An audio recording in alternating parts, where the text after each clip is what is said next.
दशरथ बारात लेके पहुंच गए कौशलपुरी पर घनी भाटा मोतरे फटाका फोड़ा थे। अब बारात आगे तो गांव महल्ला हो गए, बरतिया आगे आगे आगे आगे आगे सज धज के अयोध्या बारात कौशल्या बिहाव करके ले गए बर दशरथ।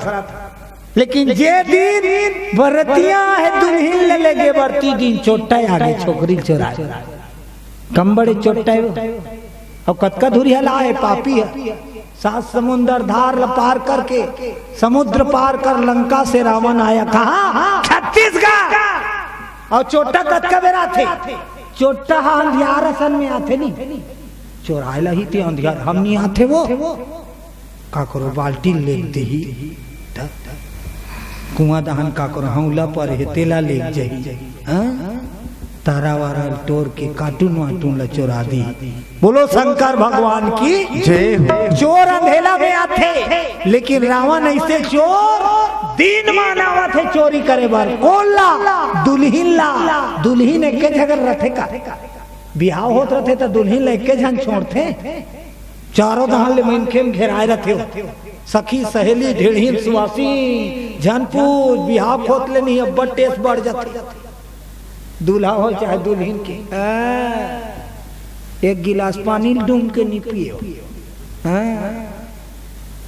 दूल्हा और दुल्हन ला राजा रानी के गे बिहाव खोत ले चाहे गरीब हो चाहे अमीर कोई काम नहीं करे बिहाव खोत ले तुम्हारा बुतती आ रहे का कोनो जात मनियो पाला भाजी नहीं मार देबे कि दुल्हन ला के उनका रंगना खाना सब वाला पहली लवा रखे बरी मुनगा उनकर संडेढ़ीन मन के भाई गे मस्त चिकन चिकन खात। बोलो दुर्गा मैया की जय हो। जनरल भंडारक ला नहीं खाए राजा रानी अब ये दुल्हन ला चुराए लाथे तब दशरथ के बारात उतरिस पर घनी भाटा रावण आकाश मार्ग सही अरे पुष्पक विमान रावणा चला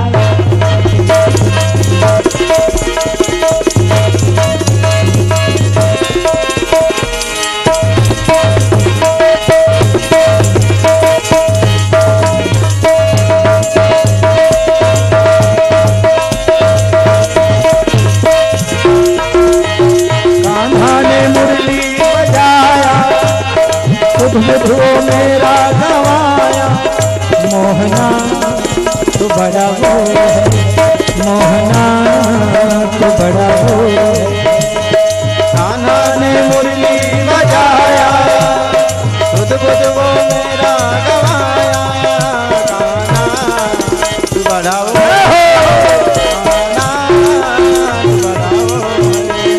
मोहना तू बड़ा हो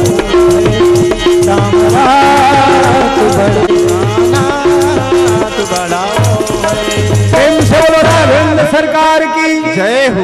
भगवान की लीला बड़ विचित्र है। पुष्पक विमान में इस आकाश मार्ग से रावण दशरथ के बराती पर घनी भाटा रावण कथे मेरे तुरी कुलदेवी मंदिर कर रावण के विमान बगिया में उतारे है काबा। रावण पंडित जाना थे। रावण कौन है? रावण पंडित है। 4 वेद 6 7 9 व्याकरण 18 पुराण के ज्ञाता रही रावण तक परम ज्ञानी। जब रावण मरीज त राम लक्ष्मण लकी जा ज्ञान ले रावण से। रावण बड़ा ज्ञानी है। बोलो शंकर भगवान की जय। का ज्ञानी रही रावण विमान ला उतारे है बगिया में कुलदेवी के मंदिर में काबा। वो जाना थे साको 4 में बैठे पहली राजकुमारी कुलदेवी पूजा भर अही अब मंदिर अही तहन मोर जही लुका है छोटा बराती पर घनी कराए बर सब तैयारी करत है। अरे बाजे गाजे साथ लिए अरे कौशल महाराज चलते हैं। अरे दशरथ दुल्हा को परघाने अरे कौशलपुरी जी दशरथ ला परघनी कराए बार कौशलपुरी के राजा कौशल भानुमन अब पूरा प्रजाजन बाजा गाजा सादगी होती समझी भेंट के नहीं चर्चा होते एति कुल देवी पूजा बार राजकुमारी अपराजिता माते सरी कौशल्या मैया ला सजा धजा के लेकिन पूजा कराए बर पूजा पाठ के थारी धरे सास सहेली यती झमाक झमाक झमाक माता कुलदेवी की पूजा बर ले जात। तो जैसे मंदिर में पहुंची इति परघनी होते ना दासी मन साथ कौशल्या मंदिर में गीस तहन घंटी बजाइस। मंदिर में पहुंचबे तो पहले घंटा बंधा थे नहीं मंदिर जात होता इसे बजात नहीं कार बजात है घंटा काकर बरे घंटा भगवान पर नहीं बांधे जाए। लखन सिया रामचंद्र की घंटा काकर पर बांधे जाते भक्त पर। घंटा का आवाज और शंख के आवाज भगवान का बर खुश होते। ते मंदिर जावे ना घर से निकलवे पूजा थारील धार के ये दैसे नहीं धार था ऐसे थारील धार तो नहीं नाम चुन हो गए का और थरकुलिया हो गए का ये दे थारी और थारी जुच्छा नहीं धरे दाई माई मन हमार गांव दहन भाई तुम्हार गांव तको उसने ये आज छठी आई नहीं तो देखे हो हाँ ये ऐसे हो तहने ऐसे हो जाए ऐसे अब बड़ी जान झुमका है नहीं तहन ऐसे नहीं ऐसे हो जाते बोलो दुर्गा मैया की जय हो। और रेंगे चालू करे तहने ऐसे होते नहीं हुआ दोनों से बजरंग बली सही नहीं से पर्वत ऐसे होते। छठी वट्ठी जात रही थारी वाली देखबे मंदिर जात रही थारी ऐसे हालत रहते गोड़ हाथ रहेगा हाथ लकार हाल था तेरेंगे चालू करे ते अपने पन चालू हो जाते तो हाल नहीं लागे। और ये ऐसे होते ना तो रेंगना बंद थे ये ऐसे चटका दे रहे नहीं हल्का रहा रेंगई ठोटका सी लाग ये काए ये शरीर के बैलेंस ला बनाते लखन सिया रामचंद्र की जय। घर ले निकाल के ते कहीं ध्यान धरे और रेंगे चालू कर बे तहन ये चालू होते ना ये चालू होते ते अभी उठ के रेंग के देखना रेंगे तहने ये चालू घोड़ तो रेंगाते दादा ते काबर तो ये ऐसे नहीं हो ही ना तो ते आगे नहीं बढ़ा ये एक्सीलेटर है आगे बढ़ाए के का है ये है एक्सीलेटर हाँ लकड़ी जाते ते वाला देखे हो और बता कस के लकड़ी ले से बोझा बना ली और चमचम ले बांध लिए कोठा रुख में टेका थे एकाध का बोझा बना ये दैसे टेका थे टेके रहे और टेकाए के बाद वो लकड़ी वाली मानी ये दो गुर्री बनाई और गुर्री बना के बीच जैसा लगे तनिया उठाते पाछू दहन ज्यादा हो तैसे हो जाए आगू दहन ज्यादा हो फिर दोनों बीच में हो ही नहीं तहन वही लेते हो लकड़ी वाले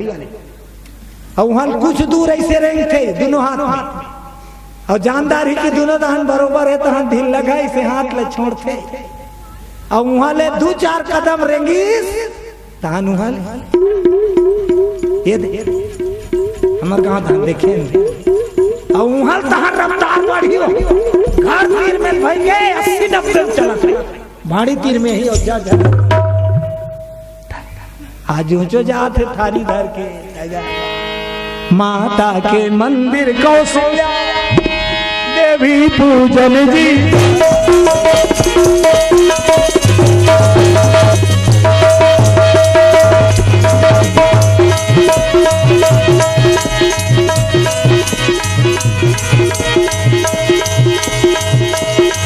मेरे सतगुरु दीन दयाल से हंस बनाते हैं मेरे सतगुरु दीन दयाल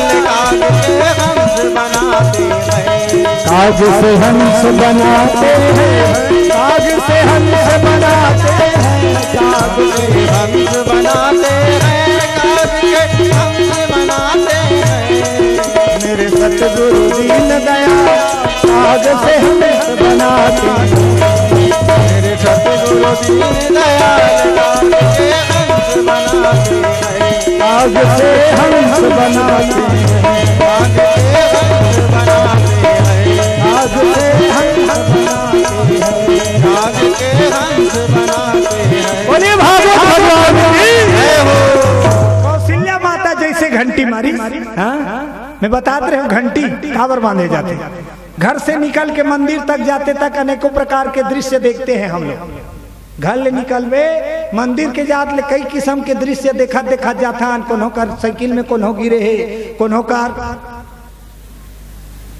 एक्सीडेंट हो गई, कोनो कार कोई मांगा थे, कोनो दान कोई रोवा थे, सब लते देखा जावे मंदिर जावत ले पूरा मन मस्तिष्क सहा कचरा हो जाए रहा। और मंदिर में जावे और जैसे घंटी ला सीधा तो ध्यान भगवान में केंद्रित होते। तो घंटी का काम करते, घंटा भगत के मन ला भगवान में केंद्रित करे काम करते। भगत ला भटकन नहीं देते कर सेती भगवान घंटा का आवाज से प्रसन्न होते। ओकर आवाज से भक्त केंद्रित होके ओकर चरण में पड़ जाते। बोलो शंकर भगवान की जय हो।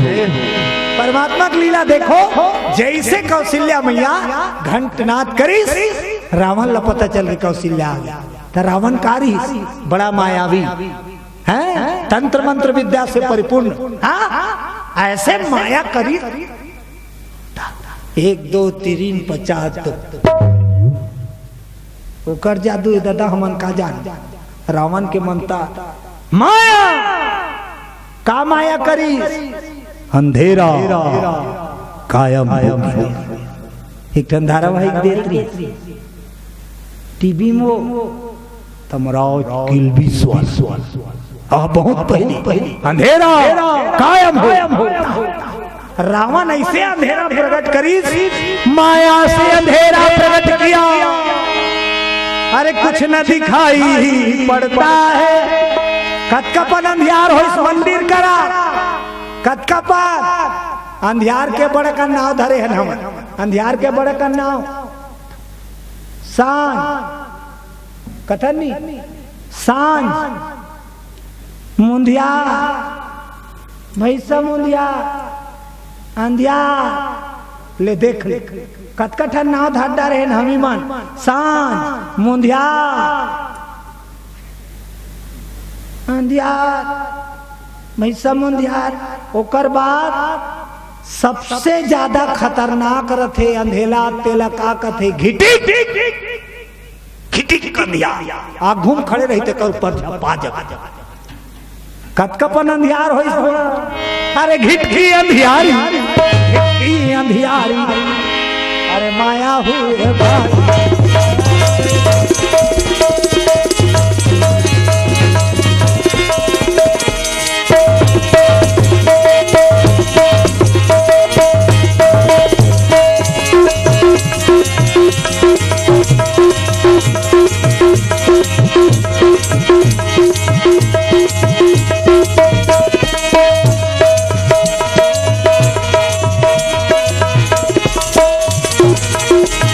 भरोसा है जिंदगी का, साथ देते नहीं किसी का। क्या भरोसा है जिंदगी का, साथ देती नहीं है किसी का। ओ साथ देती नहीं है किसी का, साथ देती नहीं है किसी का। बोले शंकर भगवान की हो। वही अंधियार में कौशल्या मोक दी और रावण विमान में जोड़ दी। कोई कुछ नहीं दिखा थे, दासी मन चिल्ला थे कौशल्या कौशल्या, वो तो कहीं से नहीं दिखा थे। रावण उठाई विमान में डाली हर के ले गए। आकाश मार्ग उड़ के विमान आकाश में उड़त उड़त मायल तीर दी, मायल सकेल दी, मानता लपड़ दी, तोड़ अंधियार हांजोर हो गए। बोलो शंकर भगवान की जय। 14 जन दासी गए नहीं पूजा करे बरसंग में, लेकिन कोई नहीं देखी, कोई नहीं जानी कौशल्या कहाँ गई। दासी मन चिल्ला चिल्ला खोजे कौशल्या कौशल्या, रही तो कही बोला थार के ले गए। रावण कहाँ ले गए? लंकापुरी नहीं लेगी। समुद्र में एक मछली रहे, अरे नाम तिमिंगल कहते हैं। समुद्र में एक मछली रही मायावी, ओकर नाम रही तिमिंगल मछली। और तिमिंगल मछली ला बक्सम बंद कर दी, कौशल्या पेटी में बंद कर दी, बक्सम संदूक में। और मछली प्रगट करी सब कहते देख एला मोरा मानस समन के लुका दे। मानस समझ के राखबे, जब मैं आहूं तब देवे कोई झन जाने। करिस तिमिंगल मछली कप ले मुंह बक्स। रावण आ गए, एक मन के आगर है मैंने अपने काल को जीत लिया। बोलो शंकर भगवान की जय। एती दासी मन रोवा थपटत गिरत इस कहा मड़वा घर में।